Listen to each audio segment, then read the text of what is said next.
Okay, I think I may have gotten it right this time. Yeah, sorry about that. I started a live stream. I thought it was working. I made this great intro. I did a backflip.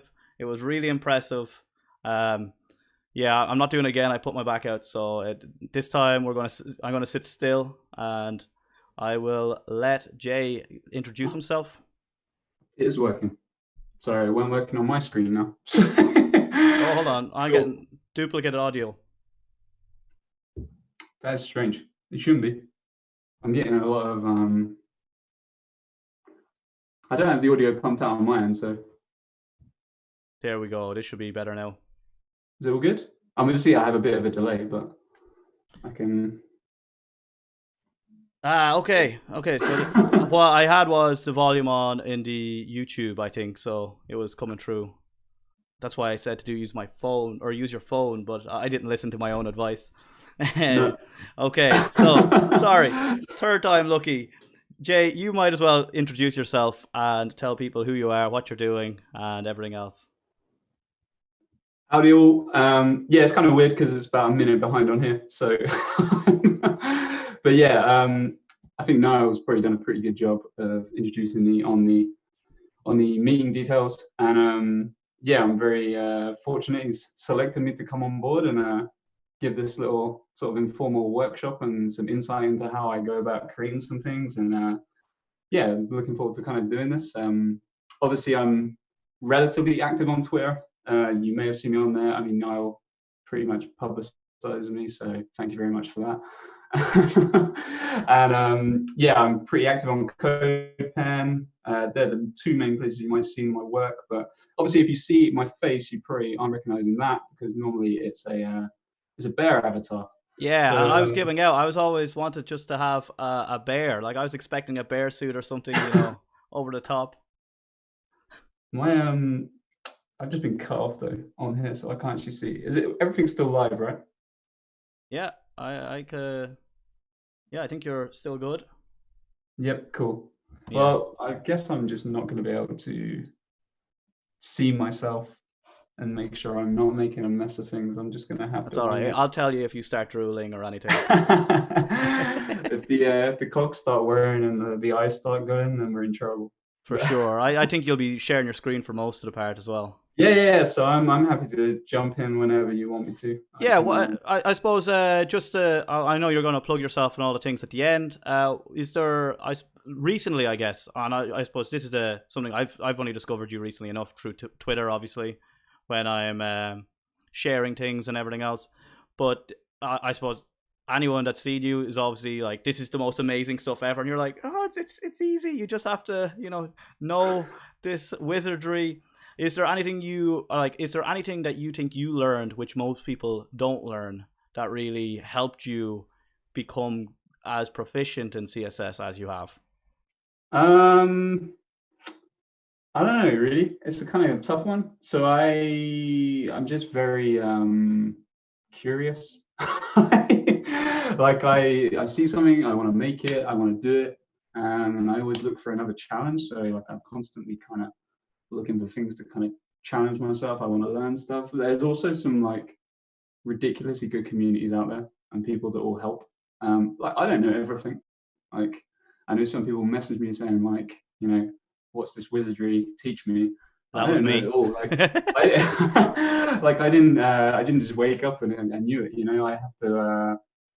I have to go searching for the answers myself. And the more you practice, is the better you get at things, right? The more inquisitive you are, the more curious you are, the more you find out. So I guess the biggest tip is just have an appetite for learning and don't be afraid to fail at the first hurdle. Like, I mean, if you rewind some of my work, it's crazy stuff that's just like, what is this? But it's all part of the learning curve. I mean, yeah, I don't know. I feel like it's one of them. It's easier with people just give me direct sort of questions, and I can kind of be more kind of direct with the answers. It's such a generic thing that I just want a Yeah, lot of great no, answers, right? I totally get that as well, because I've just been trying to figure out, like, is there like some crucial parts? Because I know a lot of people, especially when it comes into front end, will kind of jump straight into JavaScript because we are like, that's Yeah, what pays the bills. Let's just skip the CSS. It's just not worth it. Let's continue. you Well, know? I guess it's just it's just a curiosity and just wanting to make cool stuff. I think that's just always what it's been. Like I just, I just like learning. Have an Uh, appetite for learning. You'll make things. Like that's nice. all the cool. Like you see so many creative stuff on people online in these communities just churning out stuff. People that we don't even see that just make amazing things. For sure. So Every day, like especially when you go to that like CodePen landing page, you just see absolute yeah, gold.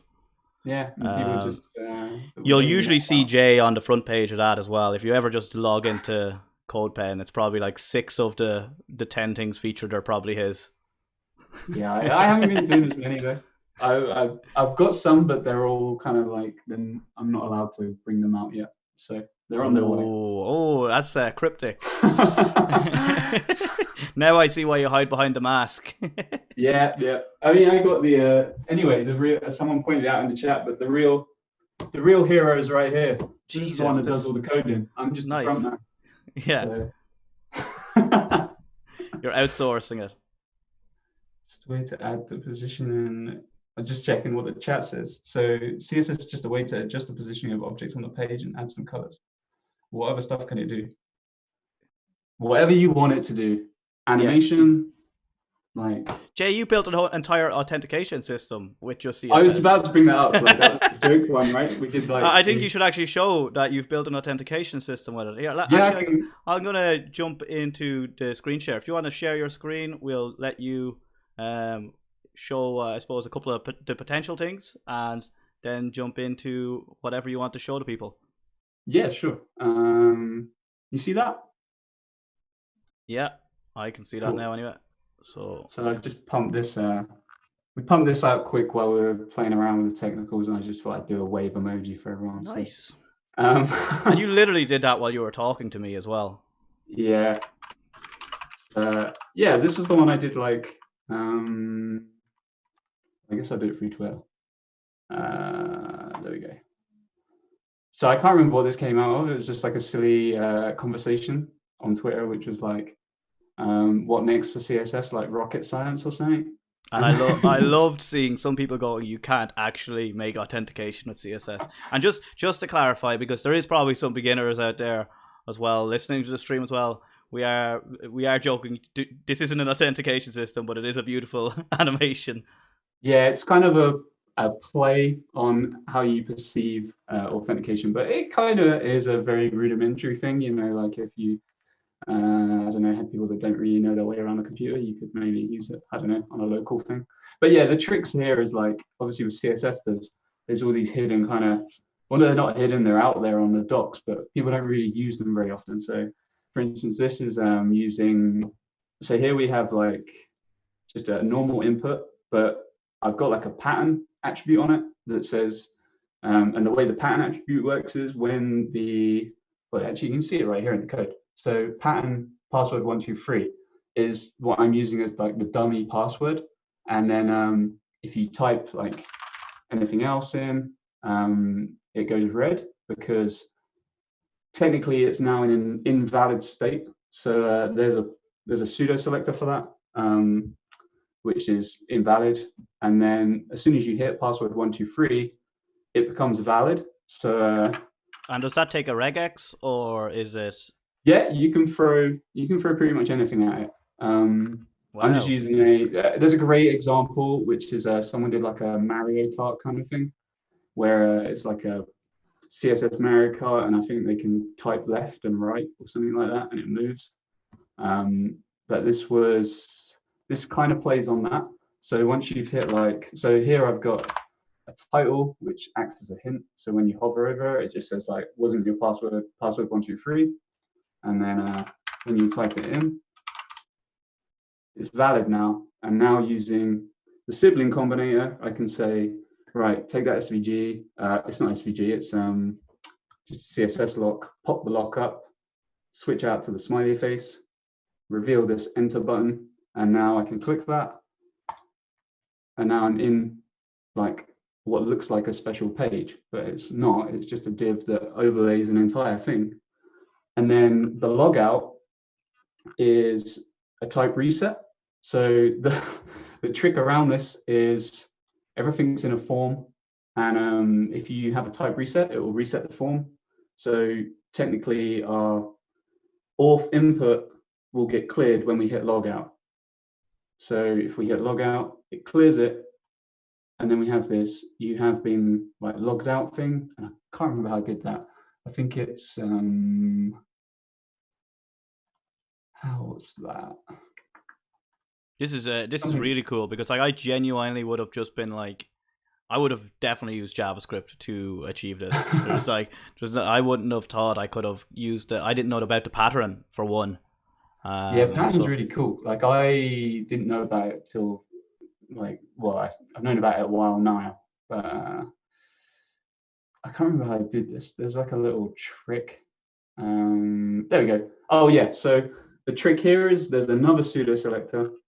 So when you click logout, technically the form has focus still. So you can use focus within to show the that you've logged out. But as soon as I hit something, the focus goes and the logout message disappears. So that is kind of weird. really cool. That's a lot of hackery, but like again, Yeah. like for a lot of use cases, this is perfect. Well, yeah, and I think it's just one of those interesting things, right? It's like I kind of like talking about the process though, because it kind of like debunks the myth, I guess, of CSS is too crazy. Like you can do these things. Like there's not many selectors. You can just dive in and start playing with it. And obviously, I get asked quite a bit about like, oh, how do I do this? How do just start throwing things on a page? That's how you learn. Well, for me, that's how I learn. I just jump in and do it. But yeah, I'm happy to dive into anything. Unless anyone wants to ask about any other random stuff they might have seen me do.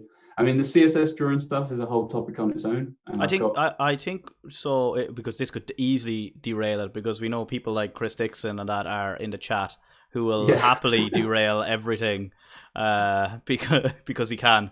So I think it's probably better off starting, and we'll have like a Q&A at the end if you have time. Yeah, sounds good to me. When your brain's already tired. I won't. I've been through this. This is like, I can do this piece pretty much. I do it all the time, so it shouldn't be any trick. I was just when I wrote this originally, so the 2 articles I posted to you. I don't know if you want to ping them in the YouTube chat. I don't have. I'm not on it, but I pinged them to you in a DM on. I think I pinged them to you on Slack. But the 2 articles that are like background read into this. I'm going to actually. I'll add them to the description of the video and add them to the meetup afterwards as well. Cool. But yeah, it's kind of a process that I use a lot, but I thought more people are kind of aware of it. And I guess that's kind of one of the issues I go through, is that I kind of assume everyone knows these things. So so where do we want to start? Do we want to start with Pug? A quick overview of Pug? Yeah. Stefan in the chat says he's energy drinks, so he'll be ready for the Q&A. So I think people are getting armed and ready to attack you after this as well.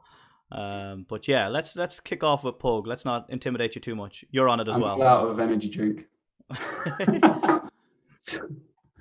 I'm just on the H2Os now. Got the big old bottle. Same as myself.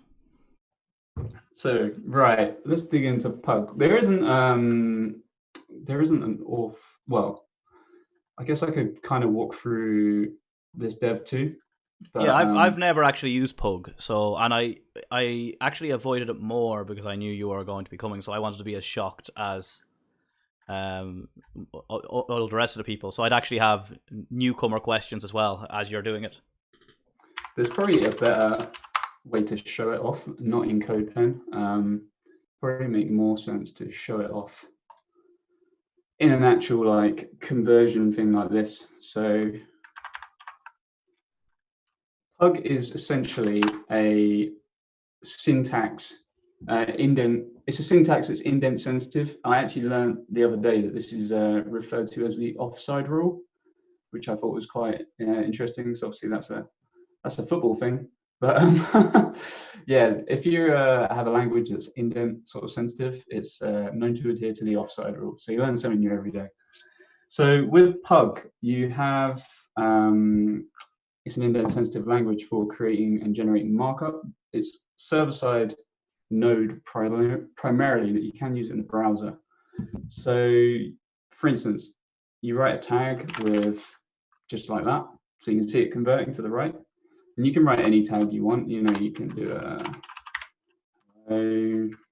Nile, like it'll create them. By default, it resorts to a div. So if I wanted a div with a class of, so say I wanted a span or a div and I wanted a class, you append classes with a dot. So you'd have like Nile.primary.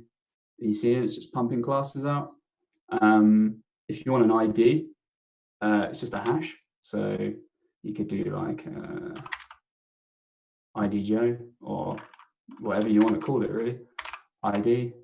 And then when you want attributes, you just put them in brackets. So, you know, you could have like data name equals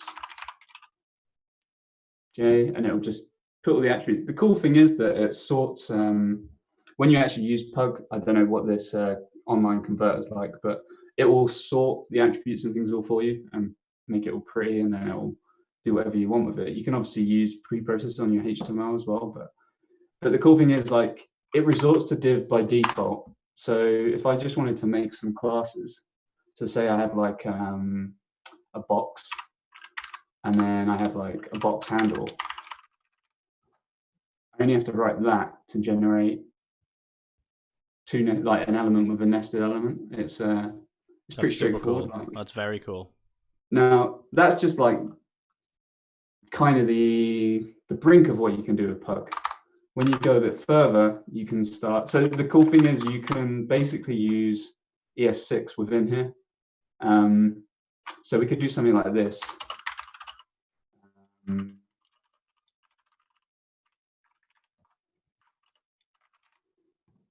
then I can start putting things in. But I can also go steps further, and I can do things like maybe I want to create a bunch of cards with names on or something like that. So maybe we had a people list and it's a UL, and then we had a bunch of people and they were in an array. Oh. I mean, I don't know who Joe is, but he's prominent tonight.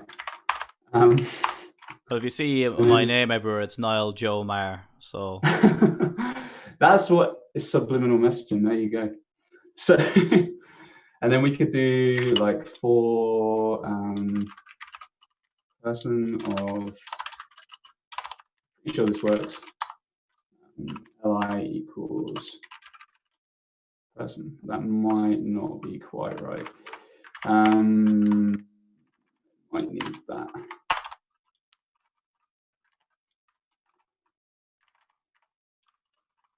There you go. So you have like two types of JavaScript within Pug. So you have like buffered and unbuffered, and I always get them around the wrong way. Let me just refer to it. You have, so basically you can do any inline code, and unbuffered that is prefixed with the hyphen doesn't get included in your markup, but anything that is prefixed with an equal does get put in your markup. So the equal there for, let me find my mouse, for person, this is obviously using the JavaScript and referencing this variable, it gets included in the markup. This is partly some of the cool stuff you can do. You can obviously do while loops as well, which is an actual like primitive piece of it. So you can do while and for, and you can do conditionals as well. So you could say like, you know,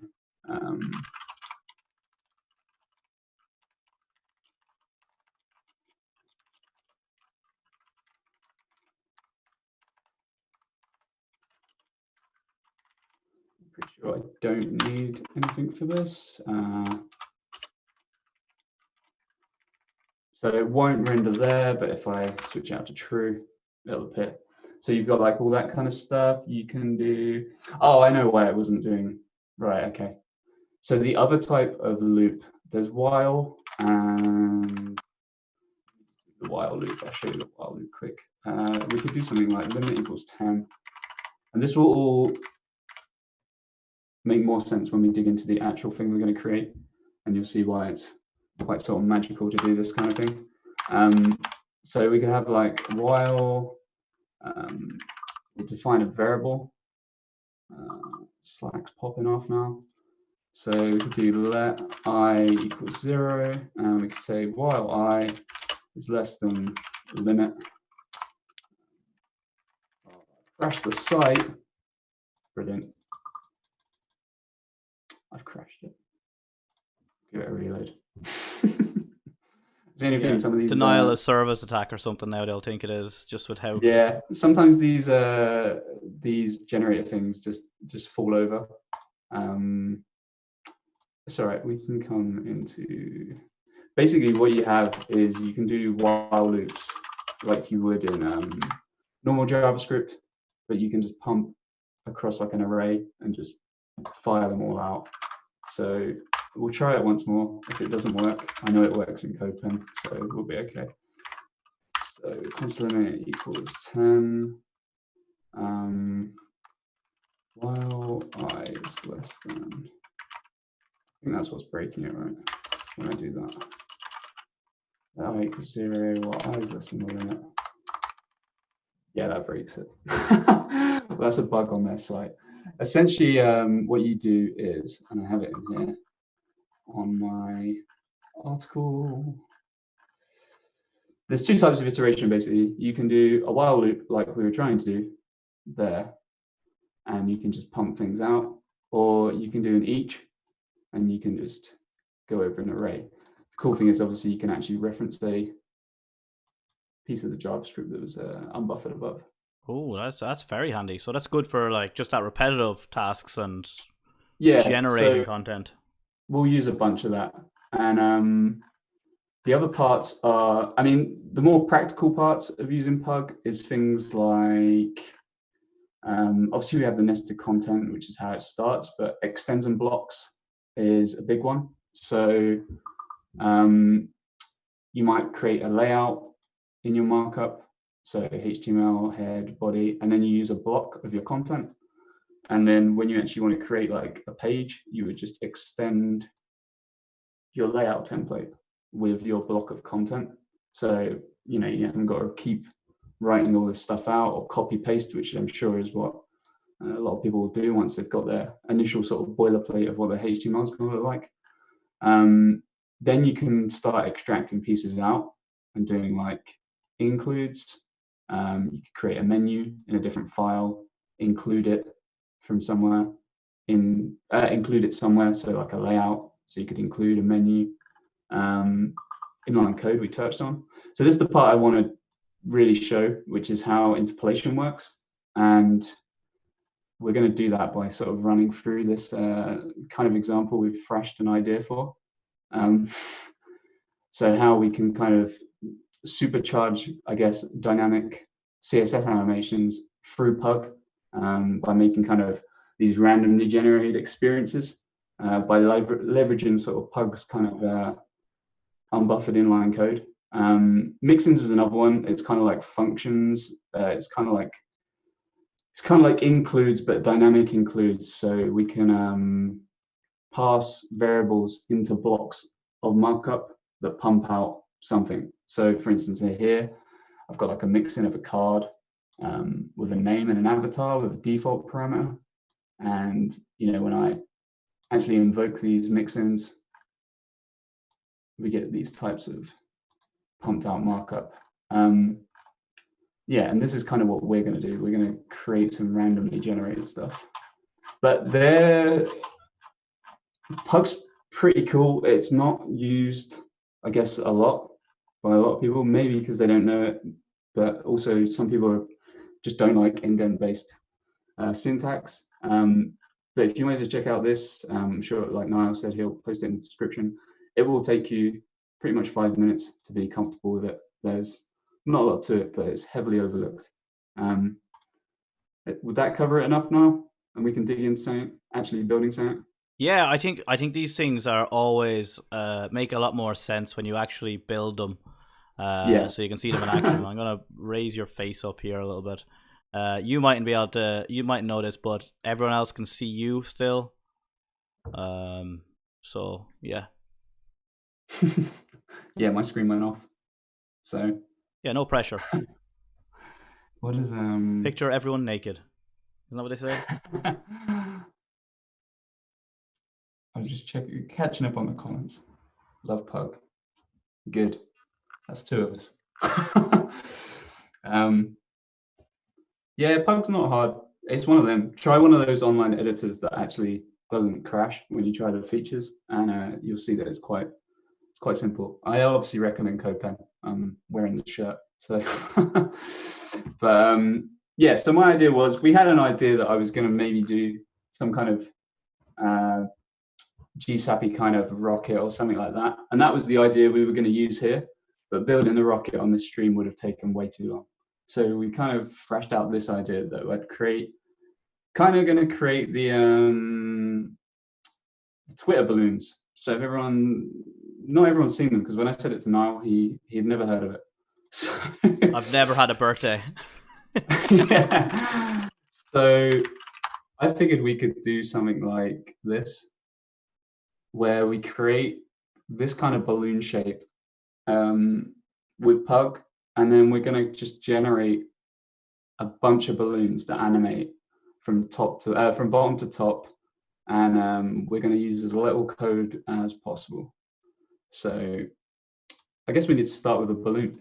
So what I can do is I can actually show how mixing kind of works here, which will be kind of handy. So we'll do mixing balloon. We'll start by just creating a balloon. And all I'm going to do is create a div that does that. And we should see a balloon pop out. There we go. So the whole body is rotating at the moment, so I made that. See a little animation. So we'll take that off, and we'll take the background color off, and we don't need the font size either, or this animation. So we have a balloon, and it's not very interesting. So let's try styling it up a little bit. Now this is going to be weird, because I'm used to using a preprocessor for my style, so I'm actually going to have to write strict CSS, which is a little change up. It's okay. Only all of the internet will judge you if you mess up anything at all. Yeah. That's fully expected.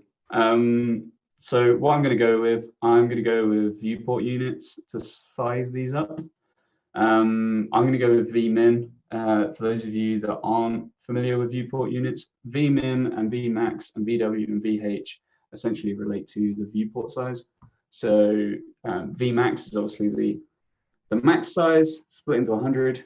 So if I did one vmin, it will be 1% of whatever so one vmin will be 1% of whichever the minimum sort of sizing dimension is between the width and the height. So at the moment, one vmin would equate to one vh, because we're looking at that. So what I can do is I can throw it, and we can change it here. So I'll start with the CSS variable, size, and we'll go 20. And we'll do height, calc var size times one vmin. We'll do the same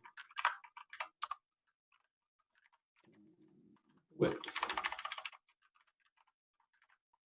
Cool. And then we'll give it a background, and we'll just say HSL for now.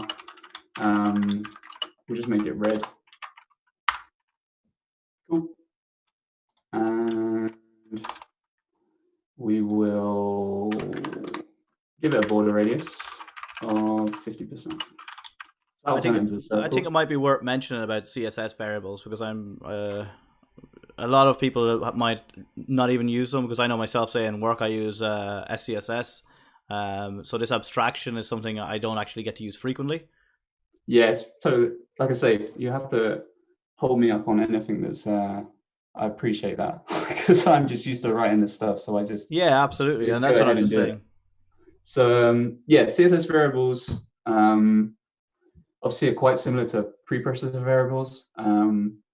I'm declaring them in the root here, which is like document element, so it's like the highest level. And all I'm doing here is declaring a size. Now, when we do numbers and things, we want to do a calc to normalize them. I could just do 20 vmin up here, which is fine, and then I could just use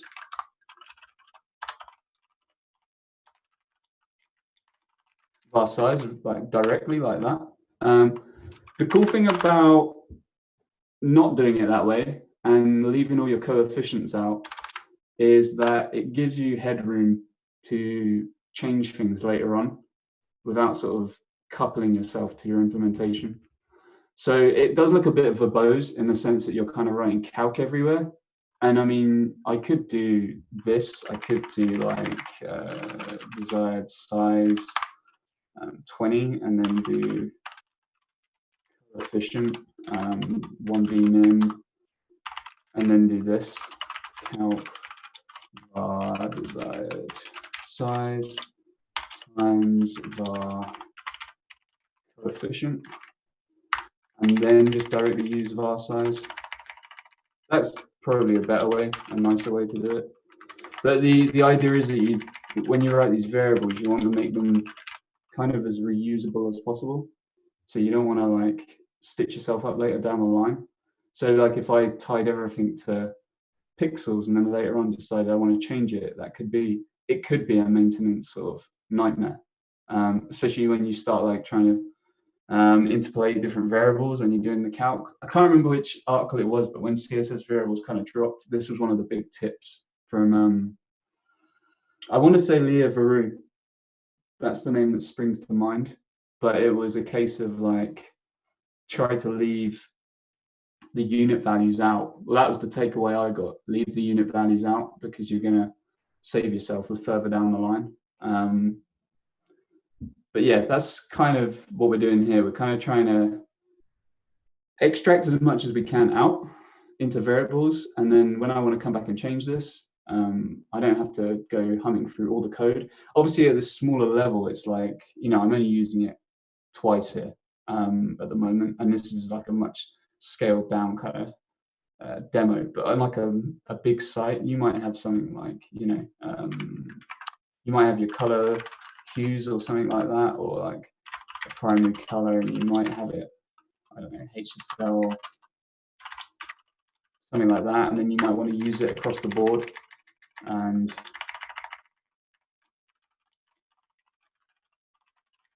so that'll be like a pinkish color, I guess. Yeah, there we go. So yeah, it's just extracting it all out, really. Makes sense. Yeah, it's funny because obviously like the big win for pre-processing stuff was being able to write variables, but now we have them sort of natively, so it's a nice convenience. Once we get nesting, we'll all be happy. Yeah, that'll be it. That'll be it. It's complete. That's kind of why, and I guess that's another thing worth mentioning actually while we bring that up. That's why you'll probably see like in a lot of the demos I do and stuff, I do everything BEM because I just like writing. So if I was doing this in stylus, obviously this won't compile, but I would do something like balloon, and then I would do, tabs don't work in here. I would do something like ampersand underscore handle to like nest it. I'm sure you've seen stuff like that before, but it's just like such a convenience thing. Absolutely, especially when you're used to your pug as well, just to keep things clean. Yeah, it's just like, this is nice. There's a question in the chat, just, can you override a variable for one class? You can, and we are going to be smashing that with our pug. Okay, excellent. There you go. You're jumping ahead of the gun. Come on. Yeah, and Stefan says that's BEM style. Yeah, BEM style. Excellent. I did say BEM. Maybe he didn't hear me. No, he just wants to take your thunder, that's all. You know, the guy that tells the joke afterwards and gets more laughs? Yes. I know that one too well. Yeah. Okay, cool. Yeah, don't start writing Deno jokes in the chat. Oh, you Wink. said it. You said it. So yeah, so for this border radius, so there's a reason I wanted to do the calc, and this is going to show you why. Because I kind of want to change this size now, because I'm not going to go with something that's perfectly round. Although I could maybe just do this, because I want it to be a little bit taller for my balloon shape. So I might do like 1.2. I guess we're going 3.5. My hands are telling me otherwise. So yeah, we can still use calc, but now we're just like the values are like no units here, which is fine. So what do we reckon this balloon is? It's kind of like 1.2, I guess, maybe. We'll go 1.2. And then I'm just going to use the magic double syntax for border radius. Not everyone knows this one, but it's a handy one to use. This is how you make interesting shapes. So the first four values cover horizontal. So horizontal top left, horizontal top right, horizontal bottom right, horizontal bottom left. And then the second set does exactly the same, but in the vertical. So, you know, for example, if I was to say go 90% across and 100% down, something like that, it probably isn't going to work because the 10% are set. But kind of want to build like a balloon shape that's kind of 50-50, and then it'll be 50-50 at the bottom, but the vertical will be slightly different. So we're not, because if 50-50 is a circle, obviously. So we kind of want to do something like 50, 50, 50, 50, but then our vertical would be something like 30%, 30%, and then maybe like 70%. So you can see how that's kind of changing. So it's kind of offsetting it a bit. Oh, nice. So we can like bring that down. We can tweak it a bit more. It's probably not quite right. It needs a little bit of tinkering. Yeah, it's not far off. I mean, what are we dealing with? It's not a billion miles away. There's different ways to make it point down. We could clip it, which is one way. But I kind of like the roundness. I think that kind of looks better than this kind of jaggedy kind of way. We can clip it. What do we reckon? Should we clip it or should we have it like that? I think go keep it roundish. I mean, when I think of an actual balloon, I don't think it goes like that, right? Although, you know, if you want to show off how to clip, maybe it's useful. Well, I have a thing that I use for it, which is Oh, wizard's tricks. well, what I do is I have a little function that I write in the preprocessor to do it. But essentially, what we could do is, and what I'm getting at is, we could do something like this. So like a polygon clip. So if anyone isn't aware of what a clip path is, it just allows us to basically snip parts off of an element. So you pass it sets of coordinates, essentially like x, y's, and you can pass it as many as you like, and you can animate between them as long as you have the same number of points. So if I was just doing a square and I wasn't clipping anything, you'd go 0, 0, 100% 0, which would be top right, then 100%, 100%, which would be bottom right, and then 100, no, you wouldn't, you go 0, 100%, that'd give you bottom left. But that isn't really very interesting. But if I wanted to cut, say, the top right corner off, I'd go 50% there, and it would snip that off, kind of like Fruit Ninja style. Is that game still going? It has to be. They had like teddy bears and everything.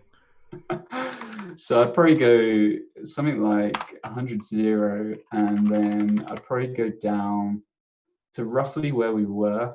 The problem with this is that it's kind of tricky to get the perfect snip on it. You'd probably be better off using maybe like an ellipse and then just snipping it that way. But I'll show this hypothetically and I'll take the clip off, but you'd go kind of 45 and then down to maybe 50, 100, and then back up to like 0. Oh. Back up to 0.45, and then it'd take you back round. So you can kind of see like the shape you would kind of work with, and then you'd kind of just play around with it until you get something that look kind of right. But it's kind of an awkward shape. There's different ways you could do it. You could do it with, you could clip it, or you could do like a bigger element, which is another way of doing things. You could use like a bigger circle that cuts it off, and then use an overflow hidden, and then get your shape just right how you want it there. But we're going to try and keep this simple, so I'm going to go with this. Nice. Just there's, I suppose, 2 things in the chat. One person is just having trouble getting any shapes to appear, and I'm guessing that's because the pug isn't enabled in CodePen. Could you just show how you enable yeah, pug sure. in CodePen? Top left, HTML preprocessor, pug. Excellent. Yeah.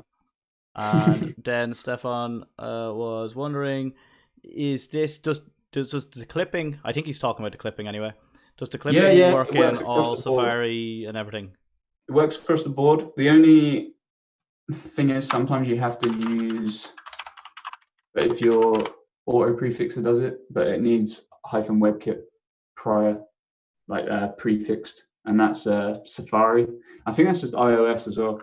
It just seems to play up in iOS. I learned that the hard way.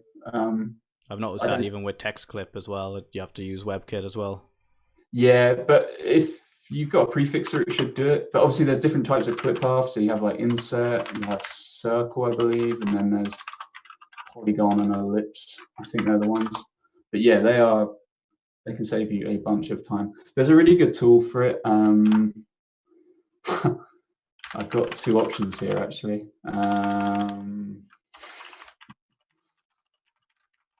There is a really well-known tool, but I mean, while I'm on here, I may as well just pump my own, right? So I made one here that you can mess around with, and it kind of shows you how clip paths work. Yeah, there you go. Ellipse is one, so you can tighten it. So you can see what I could have done there. I could have like tightened it up a bit and then just set an overflow hidden on it. There's polygon, which is the one we just did. There's circle, which you just move around, make bigger, smaller. And an inset is just a square. So you just tell it a top right and a bottom left. The famous one is Clippy, but I'm pumping my own.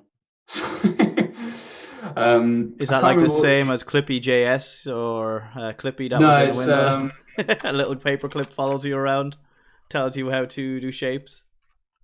It is. I'll just show this one quick because it just reminded me.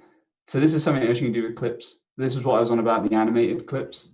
As long as they've all got the same pointers, you can transition between them. So there's like the famous CSS article on CSS-tricks, which is like the shapes of CSS. It shows you how to create all different sorts of shapes.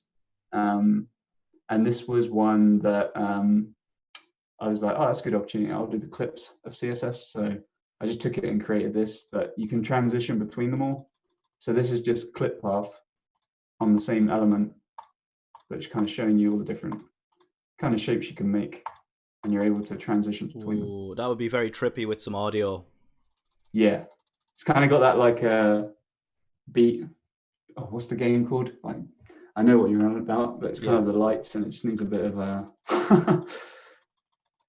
Yeah, that's just CSS. I think it's just doing it with checkboxes. I think.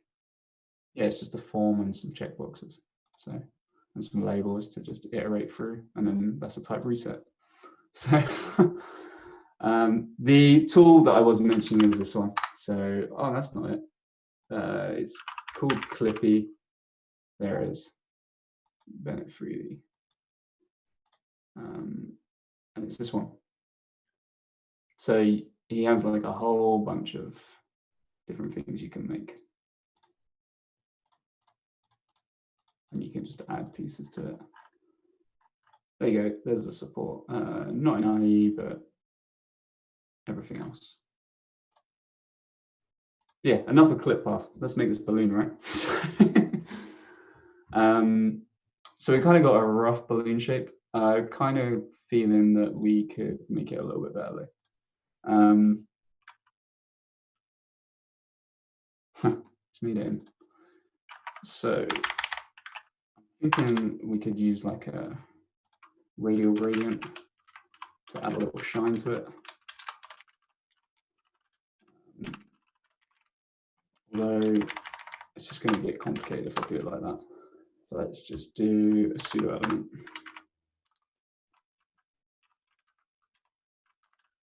Right, we'll do the shine last and we'll do the string now. How about that instead?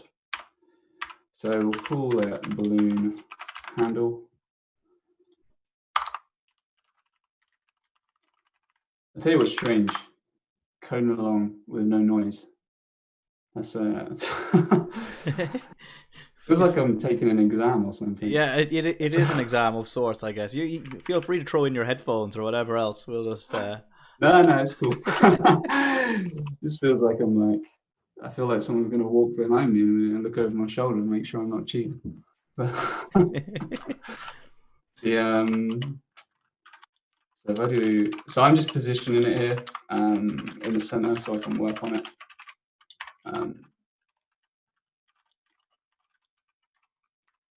There we go, should be in the middle. And I'm just going to create this handle piece. So, you know, I think the handle is probably like, yeah, about 50–60%. So I'll say it's like a width of 1% maybe. And then leaving off the colons, height 60%. And go with like a background of HSL 45–100. Should be like a yellowish color. OCR in CrossFit says there's only like 40 people looking over your shoulder, so not to be worried. Yeah, I see.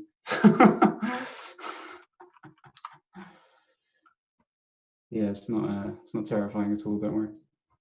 So I'll go top 100 and I'll go left 50 and I'll just center it. Translate. That should give me a string that's kind of like at the bottom somewhere. Oh, and it helps if I put position absolute on it. Okay. So there's like a string, and we might say it needs to be a little bit bigger, so like 2% maybe. And it's pretty dark, so we got like 40%. Cool. And then this is a good example of where we might say, you know what, this is our chord color. Kind of like the word chord instead of string. Sounds a bit cooler. So we'll go var chord.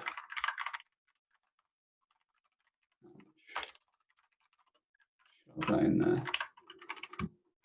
So there's the handle. That's all right, but we're kind of missing some pieces, right? So we've got like this kind of little nubbin. I don't know what you want to call that piece at the bottom. And then we got like this extra piece of string. What's he said there? Don't worry, we post all your mistakes and outtakes on Twitter. Brilliant. There was actually a question before that though. I think it was, do you always use or recommend using transform translate for such positioning tasks? Yes, but it's just out of habit. I don't like using margins. I don't think so. I try and veer away from using margin. You could do it top right, bottom left, but you're kind of constraining yourself. I kind of veer away from using margins unless you're defining them from the container. So like if I was saying, like if I was going to do that, I would have to say body direct child or whatever descendant balloon margin. Like I wouldn't apply the margin straight on the balloon, and it's just a good habit to get into because say, and this is just like a fun demo, but in a practical sense, in like real life, if you create a load of components in your design system or whatever, and you're creating buttons or headers or whatever it is, you're not going to apply the margin to that because when you actually consume it, you don't want to be dictating how somebody's layout is going to look. So you want to actually use the layout to dictate the layout, not the component, if that makes sense. Like you want the component to not care about anything outside of its little shell. Yeah. So it shouldn't define any margins. So it's unopinionated. Yeah. I guess if you got like a more of a combo kind of component, I can't think of amalgamation of things that are put together, then you can worry about doing like internal kind of margins and stuff there. But yeah. So I'm gonna use the before and after of this handle to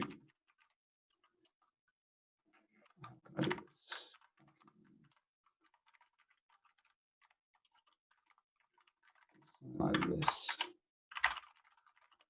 So here I'm just using a pseudo element, which just buys me an extra element without having to write anything into the DOM myself. Obviously I'm writing it kind of through CSS, but I'm just saying create two elements. And then say balloon handle before, and I'm going to spell it right like that. And I'm going to say it's the top 0 left 50. And this is going to be the string piece, so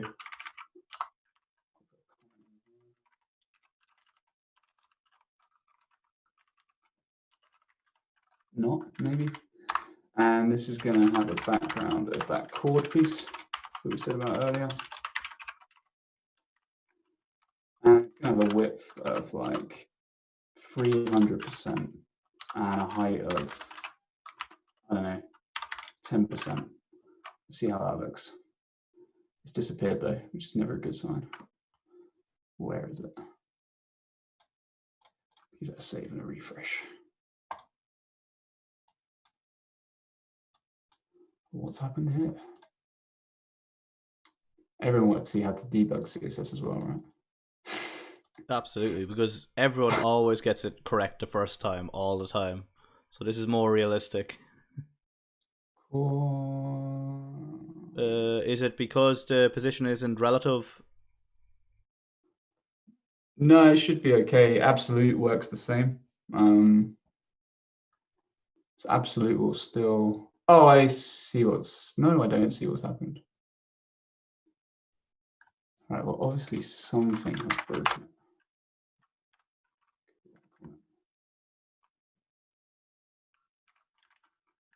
Is it that piece? It's that piece. What isn't it like in there? It's absolutely positioned. It's left 50. It is. I forgot a colon at the left 50%. How you doing, Leah? Leah. I always get it wrong. It is that. You're right. Awesome. It's so good having like nearly 40 people debug your code at least as well. You should all check out Leah's CodePen as well. She's a CodePenner. Oh, excellent. She's very good. She makes some really cool stuff. Throw your link in the chat there as well, Leah, please. I think I'm not sure, but Angela might be with her as well, who also makes cool things on CodePen. So if they're both in here, nice. Share away. CodePen community's got your back. So,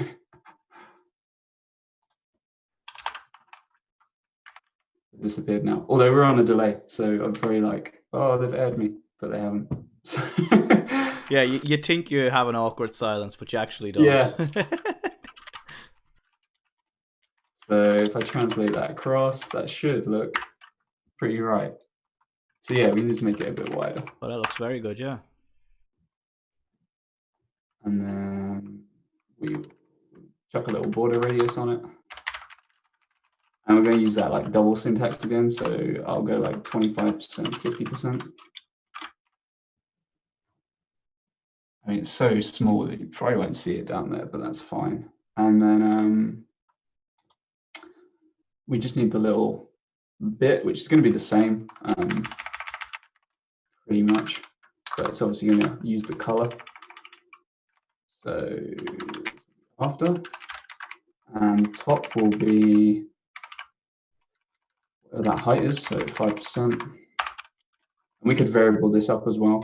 That probably makes sense to do that.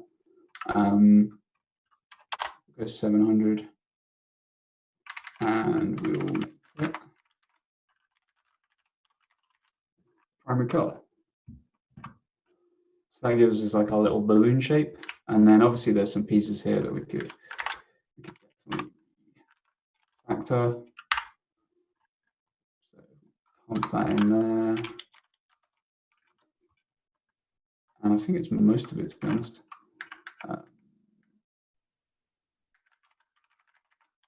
What do we have? Width, background, left.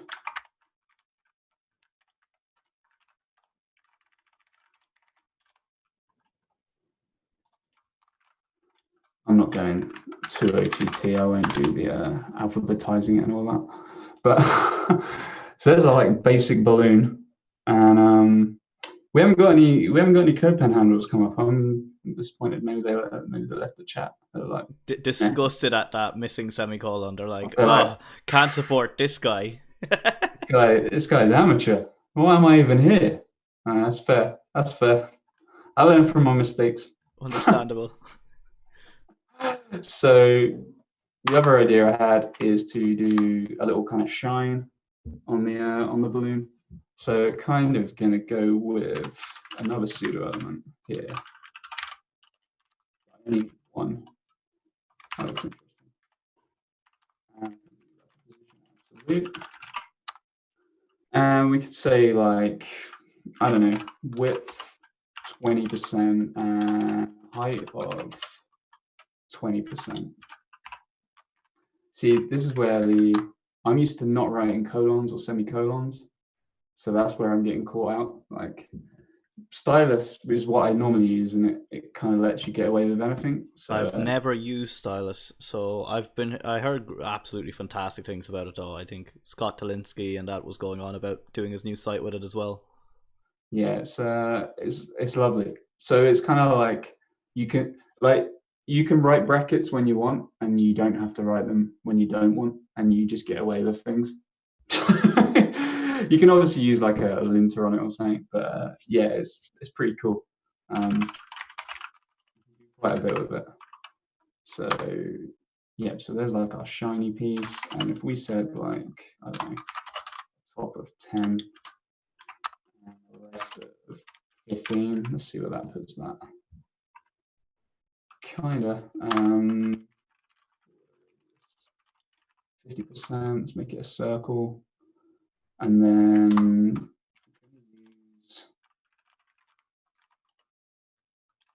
I want to use, there's a cleverer way of doing this actually. Cool. That's not going to close. There is a cleverer way of doing this actually.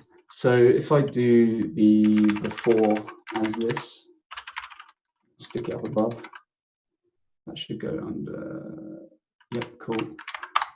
And then if I rotate this.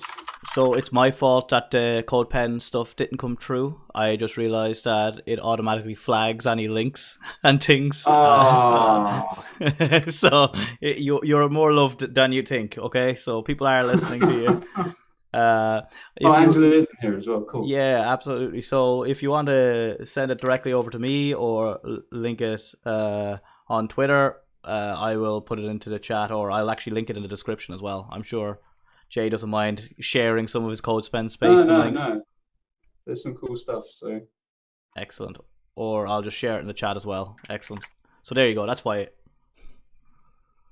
Now it makes sense. You're blocking people. This is a dictatorship, you know. It's not a democracy.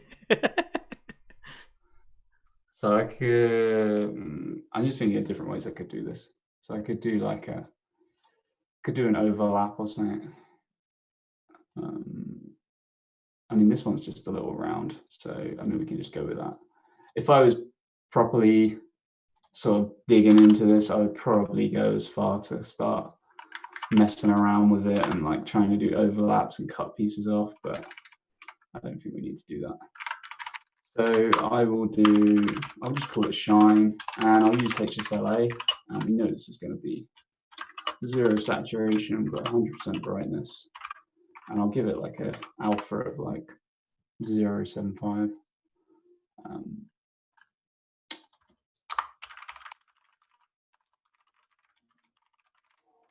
Cool, var shine. What's that? Cool. So there's a balloon. That's kind of roughly what we're going with. So this is when we can say, right, let's go back to plug and start making loads of balloons, but without actually having to do a lot of heavy lifting. We can just do it ourselves. So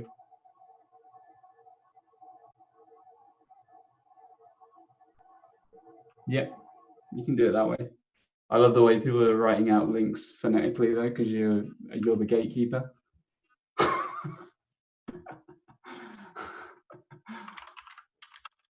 Yeah, I may fix my settings. I didn't think, believe it or not, it was actually because when I initially started my channel, there was weird spam bots putting porn links in the chats. So I said I have to disable that.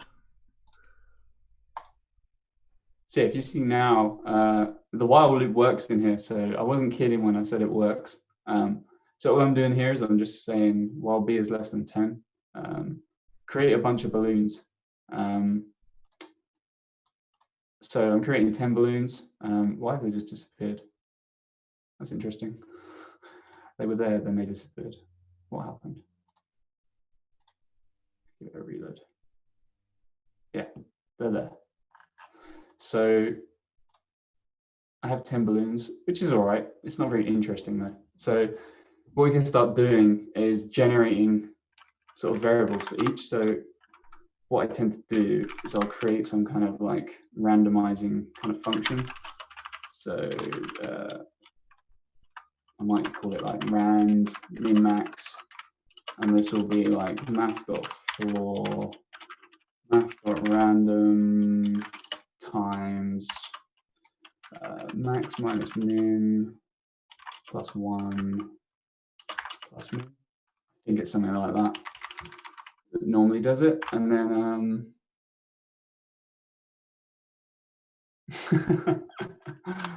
community.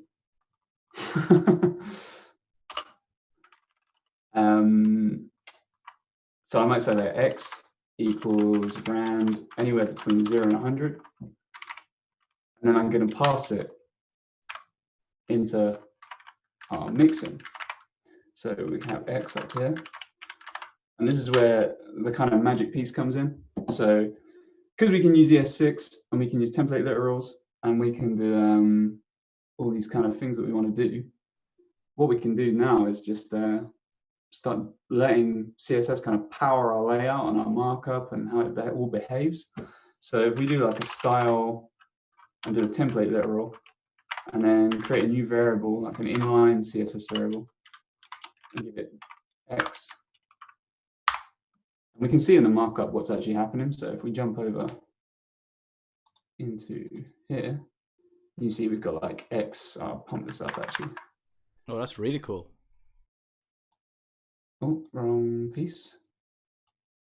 So yeah, we've got like x 19, 51, 100, 18, 54, like, and then all we need to do in here is say, well, you know, here where I was saying like, you know, I want it to be left. Well, you know what, I'm going to let the markup work it out for me. And we didn't actually touch on this, but CSS variables allow you to do like a fallback in a second parameter or an argument. And then I'm going to say times 1%. So now my balloons are spread, but I hardly had to do anything. I just said, do it, and you know, spread them. So that looks all right, but the balloons are a bit, they're all a bit samey. It's all a bit boring, right? So maybe I want to change the color of them. And this is another reason why I use HSL a lot, is because I can just plug in numbers and I can generate different colors. So I might say, you know what, I want the color hue to be anywhere between 0 and 360.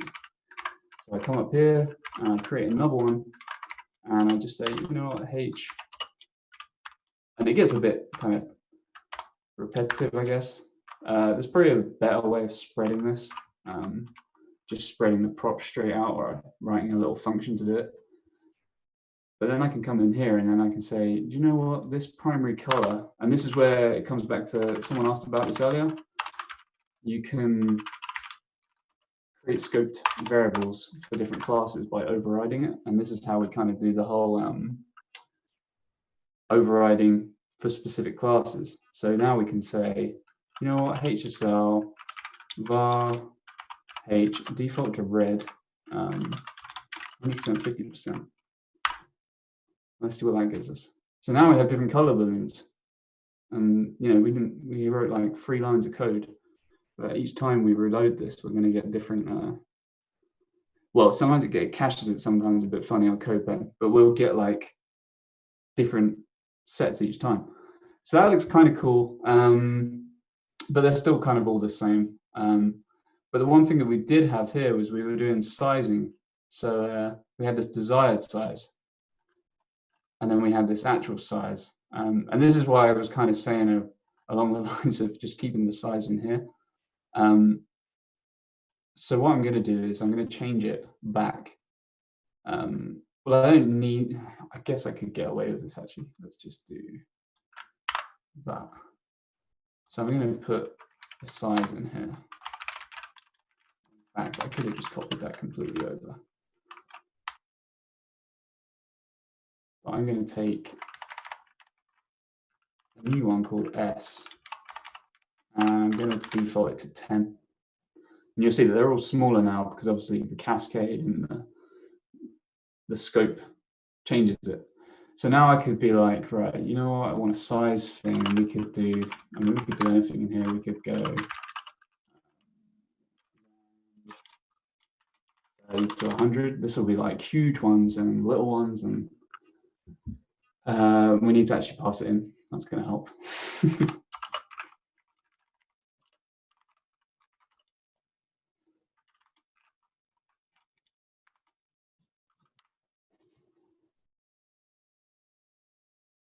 Huge one.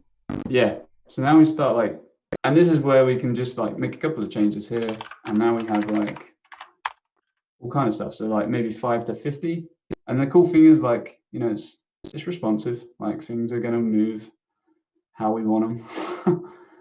And you know, we're getting this generated stuff just from not really, we're not having to do a lot realistically. I mean, what I might do though is just take a little HSL there, an alpha, just to make them a little bit opaque. Now we can see, yeah, see now that looks better because now we can see the balloons through each other. So it's kind of a bit that's more way nicer. That's more natural, I guess. Yeah, and then, you know, we could have I mean, a fan favorite of mine is I normally create like a party mode background transition thing, but I think we'll leave that one off because it's more of a preprocessor thing. But you don't want to have to write all the little pseudo selectors for that. Yeah, it gets a bit crazy. But so we got that, which is I mean, that took like barely anything to do. But it's still quite boring. They're just static. They're not really doing anything. And balloons do not stay still unless they're tied down. And even then, children around will untie them and let them go. So we can do something like add a animation speed potentially. So I'm going to call it D. Stand for duration. And I'm going to say it's anywhere between, I don't know, 0.2 and 5 seconds.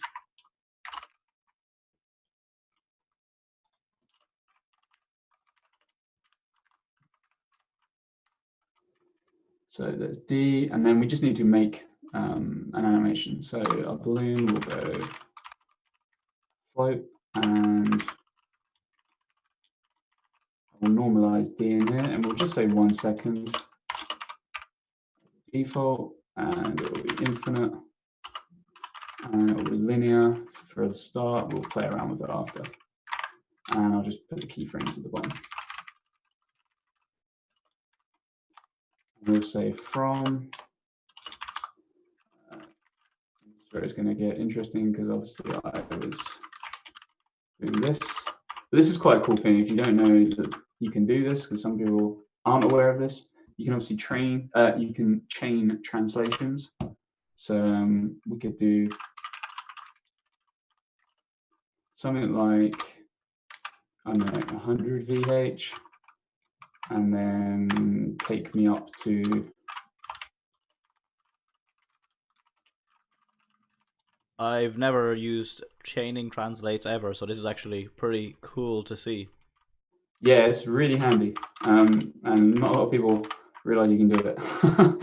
So yeah, you could translate something, rotate it, then turn it around and move it again. So you can see it's kind of doing something, but it's not really doing it quite right. Well, one balloon is having an absolute One balloon's there. having an absolute party. I want that balloon at my party, just that one. That purple ones, they're also starting not quite in the right place. So we might yeah, they're starting too far up, which they shouldn't be. They should be starting much further down. Are they translating from the initial flex settings that you had? They should. We essentially are just chaining that, so yeah, it shouldn't matter. We take that out and see if it makes a difference. But oh, I know why. I know why. Because we haven't put a fill mode on. OCR and CrossFit reckons that balloon has had ecstasy, so.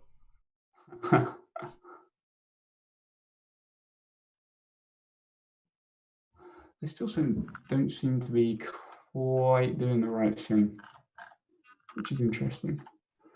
What is happening? Translate, minus VH. Just seeing if I've left the colon out again. Oh, I think I have, yeah. I've actually added an extra one in. That's better. Ah, look at that. So now we have loads of balloons, and their animation will change and their speed will change as we kind of move the screen around, because it's using viewport units. So that's really cool. So it's a responsive generating. And then obviously when we start this, this is one tool that I really recommend everyone use if you're doing animation stuff. If we restart this. So the only thing with it is it's always a pain. I don't know if anyone else ever has this pain. Could you just show people where you get access to that tool again, just so? Yeah, so DevTools, top right, customize and control, more tools, animations. That's where you want to go for that. And basically it allows you to scrub and tweak animations. So you can see what's going on here, but we can obviously scrub them back and forth, which is kind of cool. So it's all right, because it depends how you want the animation to work here. So my idea is that obviously that's okay, but you start with a blank screen, which isn't great. So what we can do is we can make it so that the balloons are already filling the screen before we start, but they need to be moving sort of straight away. And it would be really hard for us to sort of say, I want it at top, you know, anywhere between 0 and 100, and then just do it and then keep looping, because it'd look a bit janky and a bit kind of weird.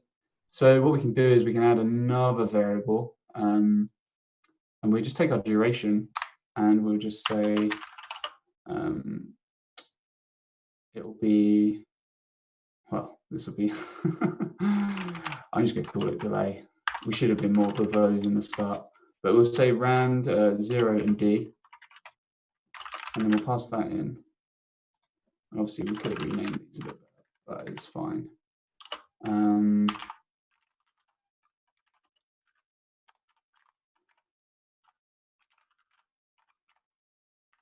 What we can do is we can use a negative delay on the animation, so they're kind of already partly through it. So say calc var delay, set it to 0, and then time was -1s. And that should give us balloons that kind of, you see how they already were in the place. There you go. That was the starting frame. But now we actually end up with a page that's kind of got something already before we get going. That's a really nice effect, yeah.